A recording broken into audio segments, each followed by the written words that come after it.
viens à mon aide. Seigneur, à notre secours. Gloire au Père et au Fils et au Saint-Esprit, au Dieu qui est, qui était et qui vient, pour les siècles des siècles. Amen. L'ange du Seigneur apporta l'annonce à Marie. Et elle conçut du Saint-Esprit. Voici la servante du Seigneur. Qu'il me soit fait selon votre parole. Et le Verbe s'est fait chair. Et il a habité parmi nous. Priez pour nous, Sainte Mère de Dieu, afin que nous soyons rendus dignes des promesses du Christ.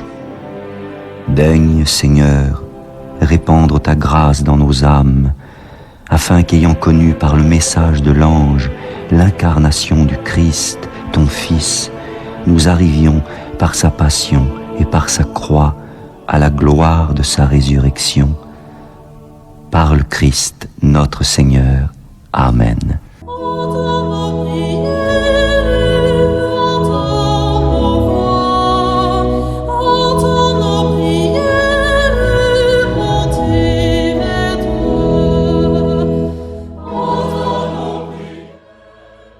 Seigneur, dans le silence de ce jour naissant, je viens te demander la paix, la sagesse, la force. Je veux regarder aujourd'hui le monde avec des yeux tout remplis d'amour, être patient, compréhensif, doux et sage, voir au-delà des apparences tes enfants, comme tu les vois toi-même, et ainsi ne voir que le bien en chacun. Ferme mes oreilles à toute calomnie. Garde ma langue de toute malveillance. Que seules les pensées qui bénissent demeurent en mon esprit. Que je sois si bienveillant et si joyeux, que tous ceux qui m'approchent sentent ta présence. Revêt-moi de ta beauté, Seigneur, pour qu'au long de ce jour, je te révèle. Amen.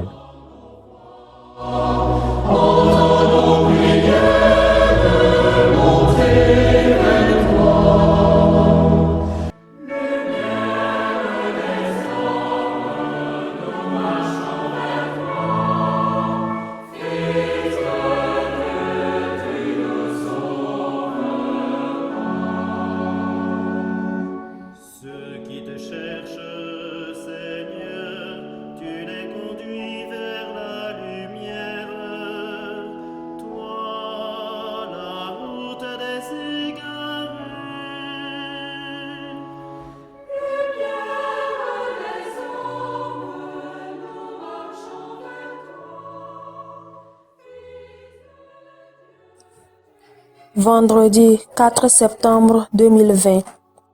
Les textes sont lus par la sœur Modeste Baguedou NDA et le diacre Nestor Pala Chao SMA, commenté par le père Yves Jogli SMA.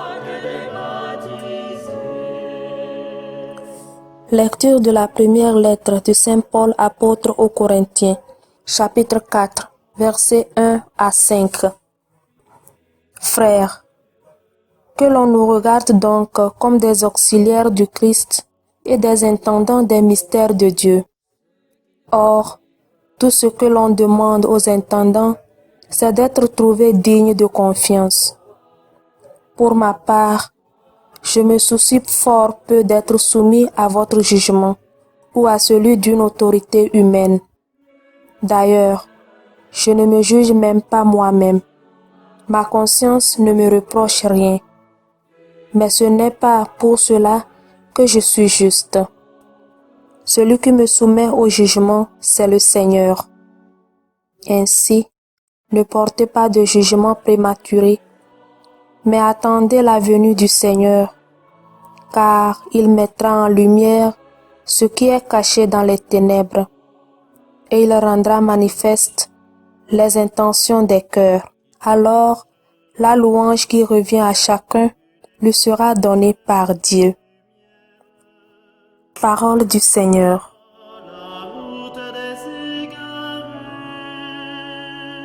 Le salut des justes vient du Seigneur. Fais confiance au Seigneur, agis bien. Habite la terre et reste fidèle. Mets ta joie dans le Seigneur, il comblera les désirs de ton cœur. Le salut des justes vient du Seigneur. Dirige ton chemin vers le Seigneur. Fais-lui confiance et lui, il agira. Il fera lever comme le jour ta justice et ton droit comme le plein midi. Le salut des justes vient du Seigneur. Évite le mal, fais ce qui est bien, et tu auras une habitation pour toujours. Car le Seigneur aime le bon droit, il n'abandonne pas ses amis. Le salut des justes vient du Seigneur. Le Seigneur est le salut pour les justes, leur abri au temps de la détresse. Le Seigneur les aide et les délivre, car ils cherchent en lui leur refuge. Le salut des justes vient du Seigneur.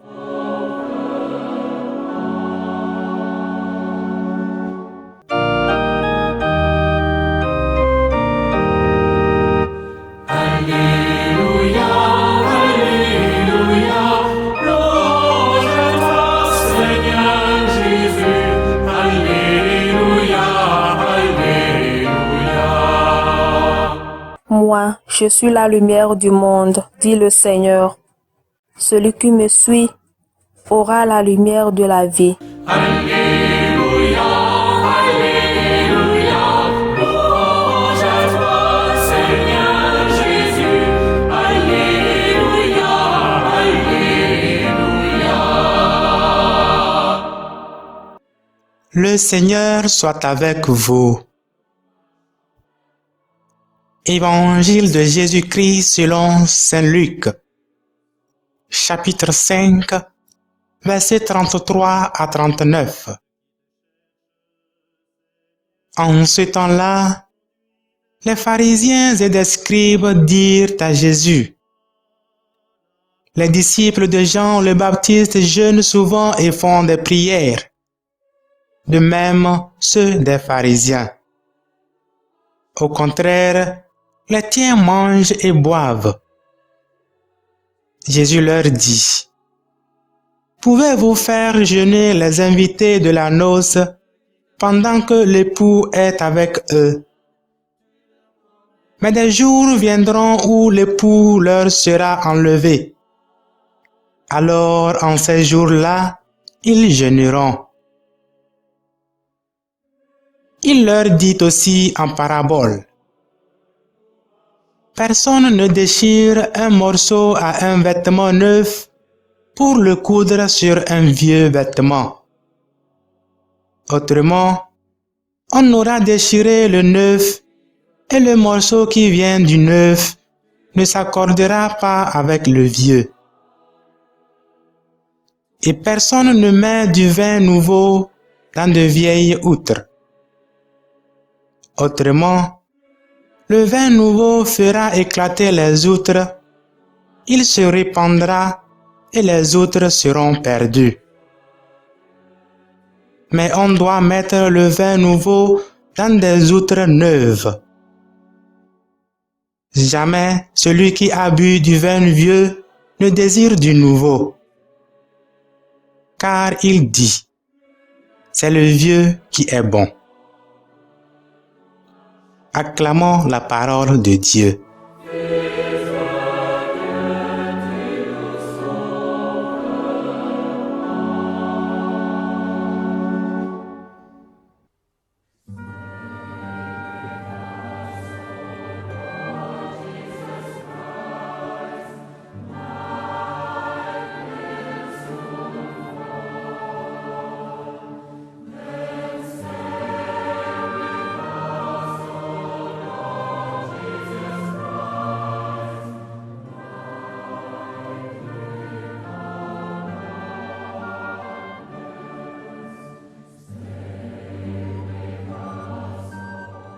En ce vendredi de la 22e semaine du temps ordinaire année A, le Seigneur Jésus-Christ nous invite à la vraie nouveauté, en lui qui produit une nouvelle alliance.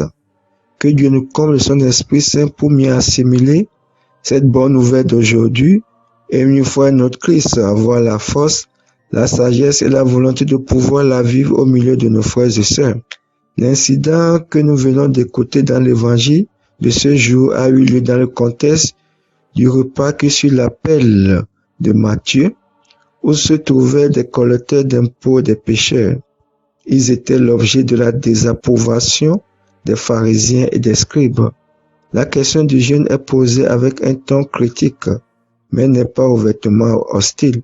Jésus-Christ, comme d'habitude, saisit l'occasion pour leur montrer qu'il est la lumière du monde et celui qui le suit aura la lumière de la vie. Qu'avons-nous compris sur cette page où Luc rapporte que les disciples de Jésus n'agissent pas comme ceux de Jean?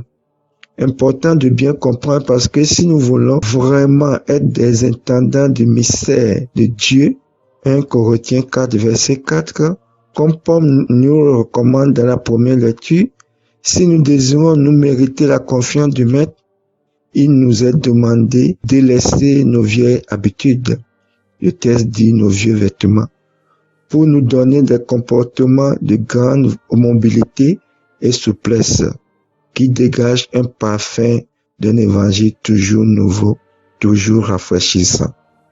Alors comment vivre notre quotidien avec nouveauté, dégager de la routine qui nous colle tellement à la peau, routine qui nous sécure, mais nous évite de nous laisser déranger par l'évangile. Comment agir avec nouveauté à l'heure où notre foi se vit sur du déjà appris ou déjà acquis? La réponse que nous donne Luc est simple. Cette page est invitation à délaisser un comportement tout centré sur l'apparence extérieure qui n'a aucune utilité, à cesser de clamer sans vivre d'un cœur nouveau et d'un esprit nouveau. Exode 36, verset 36. Jésus dans sa personne débordé, dégageant, transpirait d'un esprit nouveau. Et c'est lui seul qui peut nous apporter cette nouveauté. Jésus ne défendait pas l'institution, il ne défendait jamais la loi, il ne se demandait pas avant d'aider quelqu'un s'il était de sa race, de son ethnie, s'il était chrétien ou pas. Il rencontrait les gens tels qu'ils sont et non pas tels qu'ils souhaitaient qu'ils soient. Il n'agissait pas d'une telle manière avec un autre ou d'une autre avec un pauvre. Voilà la nouveauté toujours actuelle de l'évangile. Sa nouveauté est l'amour, le pardon, la réconciliation, la paix, la justice, la patience, la douceur. Le mot nouveau apparaît cette fois dans ce passage. Jésus essaie de faire voir aux pharisiens, aux scribes, à nous tous, que tout est différent depuis sa venue. Et si on s'associe à lui, nous serons aussi nouveaux. La nouveauté est une qualité que Dieu apporte dans nos vies. Le pain quotidien que nous demandons dans le Notre Père est un pain frais du jour. Les décisions que nous prenons aujourd'hui reconfigurent nos vies. En ce moment, ce que je vis avec Dieu sur un moment sacré est une nouvelle rencontre. Elle n'a jamais eu lieu auparavant. Je peux donc la savourer pleinement et me réjouir en passant la rencontre suivante. Ainsi, je dois toujours demander à Dieu cette grâce de vivre cette nouveauté qu'il nous a apportée en envoyant son Fils unique Jésus-Christ dans ce monde. Que la Vierge Marie, notre Mère, nous accompagne et la grâce de notre Seigneur Jésus-Christ soit toujours avec nous. Amen.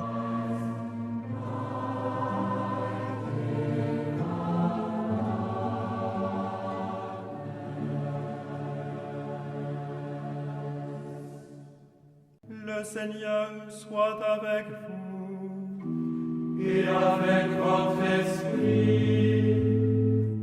Que Dieu Tout-Puissant vous bénisse, le Père, le Fils et le Saint-Esprit. Amen.